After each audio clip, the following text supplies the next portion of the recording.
mais moi, du haut de mes 13 ans, avec une voix dans ma tête qui me dit « faut que tu maigrisses, t'es trop grosse, on t'aimera jamais ». Dans un milieu hospitalier qui veut te forcer à manger et qui te l'impose à travers une structure de tu maigris, tu as une récompense, tu perds du poids, tu as une punition. C'était ça à l'époque. C'était la méthode de punition-récompense. Donc, quand j'étais à l'hôpital, je rageais intérieurement, puis je rageais encore plus parce que ça m'a dépouillée de toute ma dignité.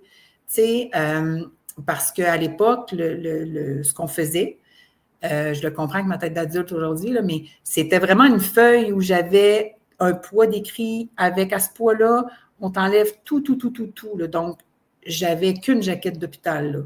Même ma bague, ben là, c'est pas ma bague quand j'étais jeune, mais j'en avais des bagues quand j'avais 13 ans. Mes boucles d'oreilles, je devais toutes les enlever, mes sous-vêtements, pour complètement être dénudée de tout ce qui était mon identité là, à 13 ans.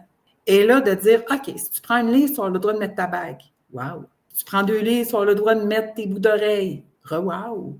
Mais si tu perds du poids, tu perds tes boucles d'oreilles, tu perds ta bague, tu recommences à zéro.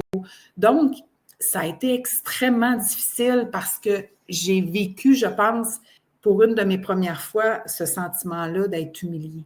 Je trouvais ça humiliant.